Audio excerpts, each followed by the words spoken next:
India got talent की journey के बारे में, कैसी रही अभी तक?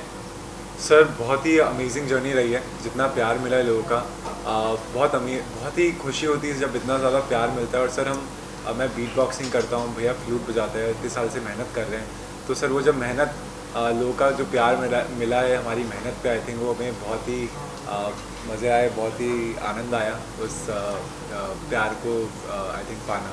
और सबसे बड़ी बात है सर कि हम जो कर रहे थे वो एकदम नया था। एक चैलेंज भी था कि लोगों के सामने एक ऐसा म्यूज़िक जॉनर हम लोग इंट्रोड्यूस कर रहे हैं जो पहले कभी किसी ने देखा नहीं है, सुना नहीं है।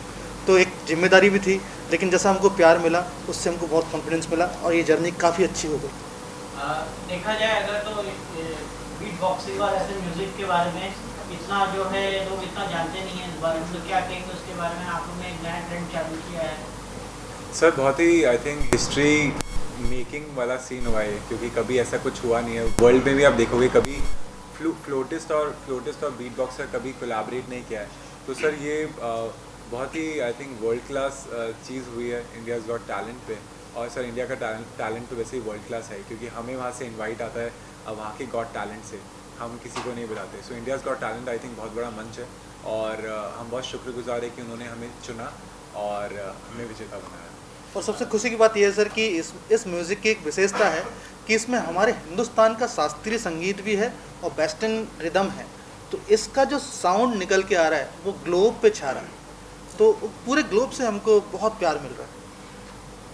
जजेस की बात की जाए तो जजेस से कैसा सपोर्ट मिलता है आपको अभी तक? सर बहुत ही अमेजिंग जजेस है। बहुत ही ऐसे लग रहा था कि जब भी हम परफॉर्म करते थे कि एक फैमिली के सामने परफॉर्म कर रहे हैं हम, और कभी भी कोई प्रेशर फील नहीं किया हमने, क्योंकि जितना हमें वार्म था, जितना प्यार हमें जजेस से मिला है, सारे ही बहुत ही पसंदीदा हमारे जजेस।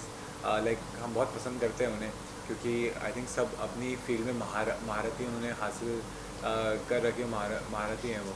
तो बहुत ही अच्छा लगा उनसे मिल के, उनको जान के। और ऑफ स्टेज भी इतना सर फन होता था, तो कोई प्रेशर हमने फील नहीं किया जब भी हम परफॉर्म करते थे। बस ये होता था कि जो हमने पहले परफॉर्म किया उससे हम बेटर परफॉर्म करते रहे और एंटरटेन करते रहे सबको। और उन्होंने ऑन ऑफ और ऑफ स्टेज हमारा हमेशा कॉन्फिडेंस बढ़ाया है। ऐसा लगता था जैसे हम अपने परिवार के सामने परफॉर्म कर रहे हैं।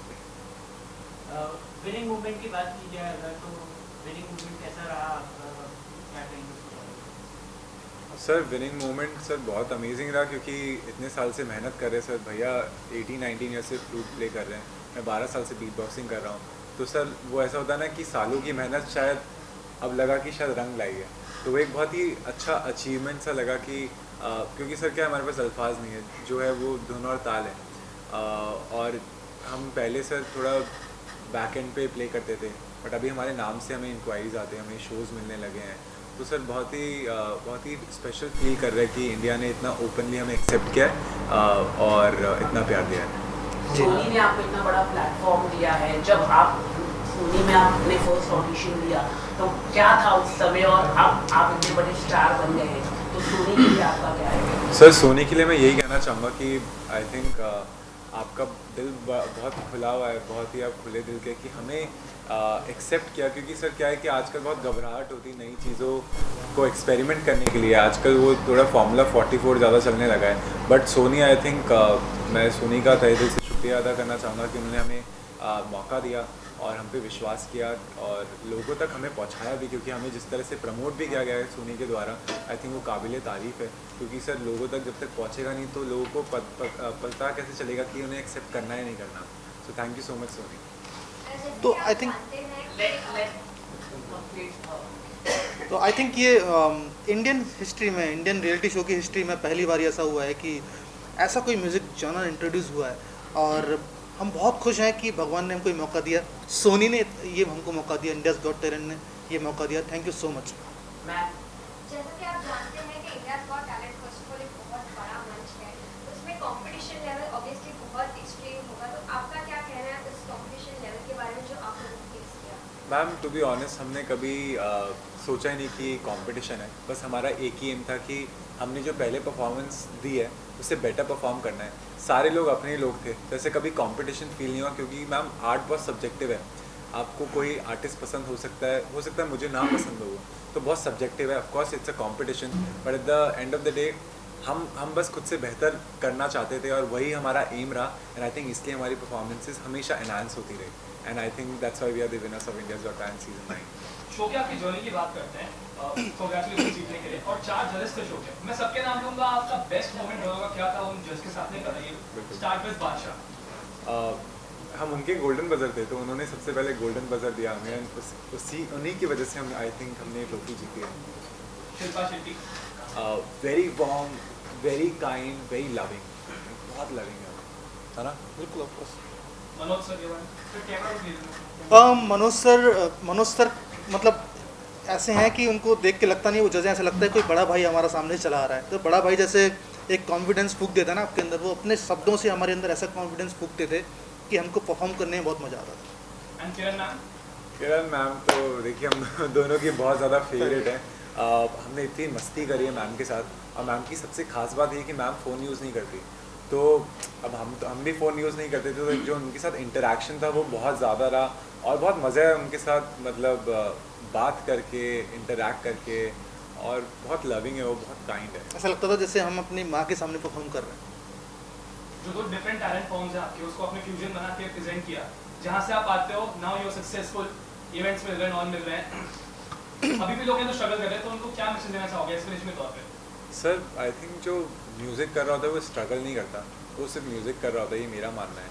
और अभी भी मैं ये कहना चाहूँगा कि हमें ट्रॉफ़ी मिली है और पर अभी बहुत काम करना बाकी है, शायद तब हम बोल पाएंगे कि हम शायद सक्सेसफुल हुए हैं, क्योंकि ट्रॉफ़ी मिली हमें सर, पर हमारा ये भी एक दिली इच्छा है कि जो भी up and coming beat boxers है, फ्लूट प्लेयर्स है, जो भी इंस्ट्रूमेंटलिस्ट है, जिसे हमें ये प्लेटफॉर्म मिला है, उन्हें भी मिले और उन्हें भी वो रिकग्निशन मिले, ताकि वो उससे एज अ करियर चूज़ कर सके और बहुत पैसे कमा सके, बहुत नाम और शौहरत कमा सके। मुझे ऐसा लगता है, आपको क्या लगता है इसके बाद जो है लोग इसको एक करियर चूज करेंगे? Sorry question.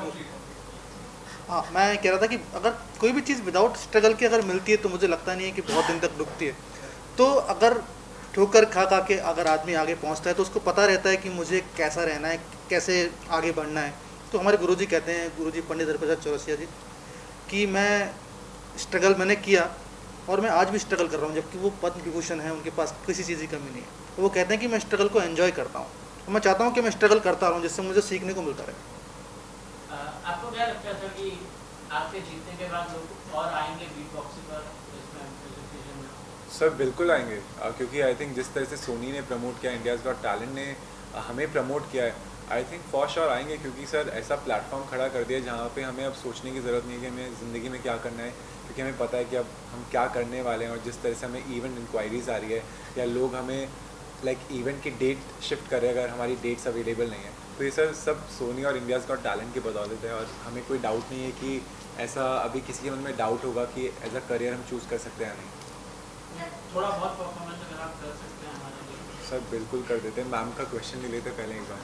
ऐसा इंडियाज़ गॉट टैलेंट जैसे कि बहुत बड़ा शो है, तो इसके बाद जब ये वर्ल्ड लेवल पे अगर जाता है तो आप क्या प्लान करते हैं आगे कि इस चीज़ को वर्ल्ड लेवल पे आप लेके जाए, नॉट जस्ट इंडिया को ये म्यूजिक के बारे में पता चले लेकिन सारी दुनिया में? मैम बिल्कुल, आई थिंक जो ये म्यूज़िक जॉनरा है ये सिर्फ इंडिया तक सीमित नहीं है, ये एक वर्ल्ड डोमिनेशन की तरफ बढ़ेगा। बट इसका मतलब ये नहीं है कि हम बहुत इच्छुक है कि हमें वापस से कोई गॉट टैलेंट में हम पार्टिसिपेट करें। अगर वो अपॉर्चुनिटी मिलती है in near future, may be will think upon that. But हमारा जो मोटिव है वो ये है कि ये जो हमारा म्यूज़िक जॉनरा है इसको और आगे लेके जाना है और हमें परफॉर्म करना है आउट ऑफ इंडिया भी, ताकि लोग हमें सुन सके और लोग ये म्यूज़िक सुन सके, ताकि उन्हें पता चले कि इंडियन म्यूज़िक की ताकत क्या है। तो हमारे म्यूज़िक की यही विशेषता है कि हम अपना इंडियन क्लासिकल म्यूज़िक इसमें कर रहे हैं। शास्त्रीय संगीत और बीट बॉक्सिंग दोनों ही एकदम अलग अलग हैं, लेकिन जब दोनों एक साथ मिलते हैं तो एक अलग ही आप लोग देख रहे हैं कि साउंड है और एक अलग ही जॉनर बन के आया है। तो निश्चित रूप से हमको जब ये मौका अगर मिलेगा तो हम इसको पूरे ग्लोब में फैलाएंगे, हमारे संस्कृति का प्रचार प्रसार करेंगे और ये भी दिखाएंगे कि बाहर जो बीट बॉक्सिंग हिप हॉप होता है और इंडियन क्लासिकल म्यूज़िक का जब ये मेल होता है तो लोगों को उसका साउंड कैसा लगता है। एक सवाल पूछ सकता हूँ? Please sir. शो पर बहुत सारे गेस्ट भी आए हैं, सेलिब्रिटी गेस्ट, कोई ऐसा गेस्ट था पर्टिकुलर जिसके सामने परफॉर्म करने के लिए नर्वसनेस हुई हो या फिर बहुत ज़्यादा एक्साइटमेंट हुई हो? हम सबसे ज़्यादा एक्साइटेड थे जैकी श्रॉफ सर के सामने Correct. परफॉर्म करने के लिए, क्योंकि I think Jackie Shroff sir जैसा कोई नहीं है। और जब वो आए तो मतलब एक जो पता नहीं स्टार पावर कहूँ मैं क्या कहूँ, बट जो उनका मिलने का तरीका था वो बहुत अच्छा लगा, बहुत कुछ सीखने को मिला उनसे। वो पूरा माहौल बदल दिया। बहुत माहौल मतलब वो जैसी एंटर हुए एकदम माहौल ही बदल गया था, पूरे सेट का होता है ना कि वाइब चेंज कर दी उन्होंने।